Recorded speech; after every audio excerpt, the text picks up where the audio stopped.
नमस्कार, स्वागत है आपका हमारे इस यूट्यूब चैनल पर। मैं मुनमुन श्रीवास्तव आपका हार्दिक अभिनंदन करता हूं।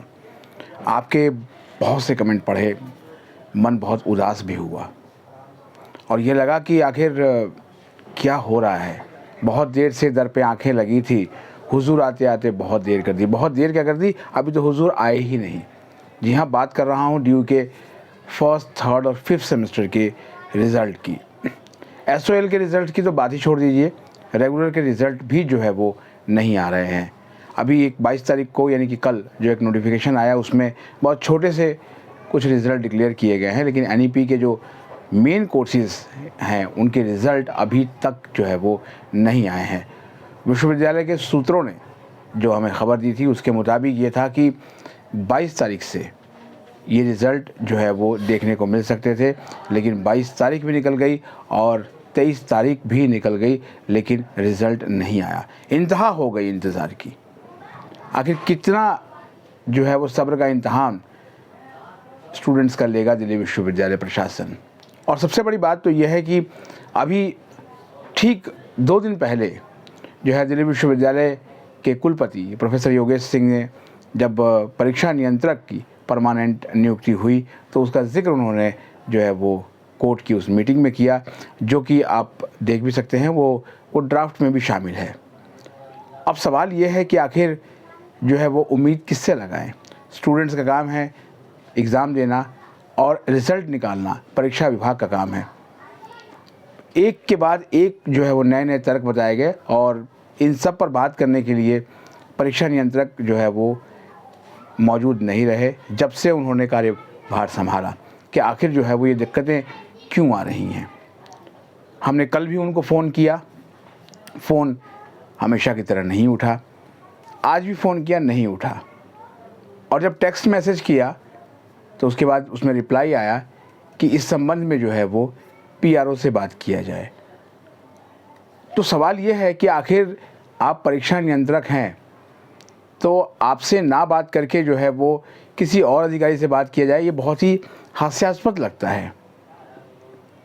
इस बारे में दिल्ली विश्वविद्यालय के vice chancellor professor Yogesh Singh को संज्ञान लेना चाहिए कि जब विश्वविद्यालय और उच्च शिक्षा को कवर करने वाले एक वरिष्ठ पत्रकार के फ़ोन और एसएमएस के साथ ऐसा सलूक हो सकता है तो स्टूडेंट्स के साथ क्या होता होगा।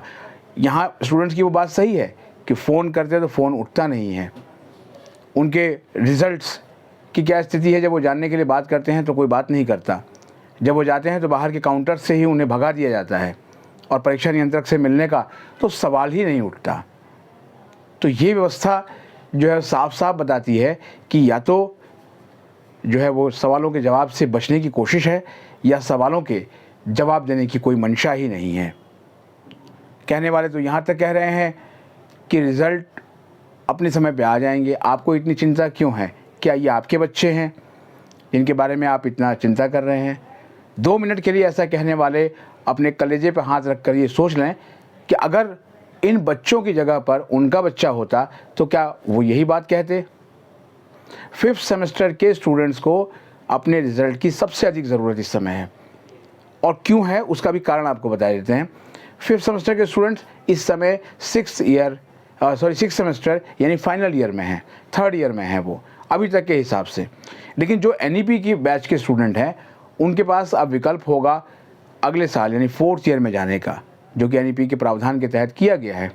और उनके मन में ये आशंका है कि आखिर जो है अगर 5th में किसी पेपर में उनकी ईआर आ गई या कोई और दिक्कतें हो गई, या जिस तरह की पिछले दिनों अफवाहें उड़ी कि 7.5 सीजीपीए बनना चाहिए तभी आप जो है वो 7th सेमेस्टर में जा सकते हैं, तो इन कयासों पे विराम लगना चाहिए। लेकिन अभी तक कोई विराम नहीं लगा है इन पे। और इतनी देर रात गए जो है वो संवाद इसलिए किया कि मुझे उम्मीद थी कि शायद कुछ नतीजे, जैसा कि सूत्रों ने बताया था, आज निकलेंगे। लेकिन हमने देखा जब वेबसाइट पे और पता भी लगाया तो वो 22 तारीख का ही एक नोटिफिकेशन है जिसमें कुछ उन कोर्सेज़ के रिज़ल्ट का जिक्र है जिसमें बहुत थोड़े से बच्चे होते हैं। ये आपको भी पता है क्योंकि आप लोग भी अब लगातार वेबसाइट देखते हैं।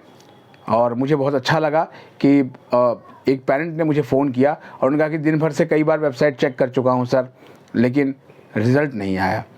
बीते वर्षों में रिज़ल्ट रविवार के दिन भी आए हैं, तो इसलिए इसको लेकर जो है वो उम्मीद थी कि वो रिज़ल्ट आएंगे। ये सब बात हम कर रहे हैं रेगुलर कॉलेज के रिज़ल्ट की, और SOL के लिए तो आप भूल ही जाइए कि उनके SOL के रिज़ल्ट कब आएंगे। रेगुलर में भी जो मेन कोर्सेज़ हैं, जैसे उसमें BA program, BCom program, BCom honours, political science honours, history honours, ये मेन कोर्स हैं, हिंदी ऑनर्स, जिनमें स्टूडेंट्स की अच्छी खासी संख्या होती है और वो अपने रिज़ल्ट को लेकर बहुत परेशान हैं। पर उनकी परेशानी जो है वो शायद ही कोई जो है वो भांपने की कोशिश कर रहा हो कि वो कितने स्ट्रेस में होंगे इस समय, जब उनको पता ही नहीं है कि रिज़ल्ट कब आएगा। लगातार कयास पे कयास लगाते हैं। पिछले दिनों मैंने आपको जिक्र भी किया था, कुछ फेक नोटिस भी सोशल मीडिया में तैरने लगे थे कि ऐसा हो रहा है, वैसा हो रहा है। उस पर भले ही दिल्ली विश्वविद्यालय के रजिस्ट्रार ने कहा कि नहीं, ऐसे सारे नोटिस जो है फेक हैं। पर इन सभी पे विराम तभी लगेगा जब दो तरफा संवाद होगा। या तो परीक्षा नियंत्रक स्वयं जो है वो अपनी वीडियो क्लिप बनाकर वेबसाइट पे अपलोड करें, जानकारी दें, क्योंकि जानकारी देने के लिए ही वो परीक्षा नियंत्रक हैं। केवल गेंद एक पाले से दूसरे पाले में डालने के लिए नहीं है। उनको जवाब देना पड़ेगा कि आखिर जो है वो रिज़ल्ट में इतनी देरी क्यों हो रही है। कभी कहा जाता है कि जो इवैल्यूएशन का जो प्रोसेस है उसे चेंज किया जा रहा है, उसकी वजह से देरी हुई है, पर उसके लिए स्टूडेंट कैसे जिम्मेदार हो सकता है। कभी कहा जाता है कुछ कॉपियाँ अभी बाकी है कुछ सेंटर्स पे, तो उनकी वजह से जो है वो रिज़ल्ट में डिले हो रहा है। और इन सभी प्रोसेस में SOL का रिज़ल्ट तो बिल्कुल ठंडे बस्ते में है। पिछले दिनों CBCS का BA ऑनर्स पॉलिटिकल साइंस का रिज़ल्ट आया था, तो लगा कि शायद SOL के रिज़ल्ट्स की तो इस बार जो है वो झड़ी लग जाएगी, लेकिन हुआ कुछ नहीं। उस एक रिज़ल्ट के CBSE के बाद उसके बाद जो है मामला बिल्कुल ठप हो गया। इसके अलावा बहुत सारे ऐसे मुद्दे हैं जिन पर अभी स्थिति साफ नहीं है। स्पेशल चांस जिन स्टूडेंट्स को मिला था उनके भी रिज़ल्ट को लेकर अभी कोई स्थिति साफ नहीं है। सूत्र ये कहते हैं कि उनके रिज़ल्ट आ गए हैं और स्टूडेंट जाके अपना रिज़ल्ट जो है एग्ज़ाम ब्रांच से ले सकते हैं, वहाँ देख सकते हैं कि वो पास हुए या नहीं हुए। इसके अलावा ग्रेस मार्क्स को लेकर भी एक बहुत बड़ा जो है वो सवाल स्टूडेंट के बीच में है, जिसमें कहा गया था कि जब आपके सारे चांसेस जो है वो ख़त्म हो जाएंगे तो आपको एक जो है वो 10 नंबर का ग्रेस मार्क्स भी दिया जाएगा, जिससे कि आपकी डिग्री कंप्लीट हो सके। उस पर फ़िलहाल क्या स्थिति है, कितने स्टूडेंट्स को ये ग्रेस मार्क्स दिए गए हैं, इस पर भी कोई भी जो है अभी स्पष्टीकरण नहीं है। हमने आपके जो है वो जो सवाल थे वो बनाकर दिल्ली विश्वविद्यालय के PRO अनूप लाठर जी को भेज दिया है। अब देखना यह है कि उन सवालों के क्या जवाब आते हैं, और जब जवाब आएंगे तो उसके बाद ही हम आपको रिज़ल्ट से जुड़े हुए जो है वो कुछ अपडेट दे पाएंगे। इसीलिए आज जब एक व्यूअर हैं जिन्होंने जो कंक्लूज़न अक्सर लिखते हैं, उन्होंने लिखा था आज के लिए फ़िलहाल इतना ही, आपकी तरह मैं भी मायूस हूँ। जी हाँ, जो मीम पॉपुलर हुई थी हमारी, वो बहुत उम्मीद जगाती है कि मायूस नहीं होना चाहिए, उम्मीद रखनी चाहिए, लेकिन कितनी, यहाँ तो इंतहा हो रही है। और दिल्ली विश्वविद्यालय के vice chancellor professor Yogesh Singh ji को भी सोचना चाहिए कि जो विश्वविद्यालय देश या विदेशों में भी जहाँ पढ़ने की एक ललक स्टूडेंट में रही है, और मुझे इस बात का फ़ख्र है कि मैं दिल्ली विश्वविद्यालय का एलुमनी हूँ, वहाँ की स्थिति रिज़ल्ट को लेकर ख़राब हो रही है और तमाम शिक्षाविद इसको लेकर जो है वो सवाल भी उठा रहे हैं। अब देखना यह है कि रिज़ल्ट जो है अब कितनी तेज़ गति से आते हैं। अगर हमारे चैनल पर नए हैं, चैनल को सब्सक्राइब कर लें और इसे अपने दोस्तों के बीच शेयर करें। मिलते हैं एक और एपिसोड के साथ, तब तक के लिए नमस्कार।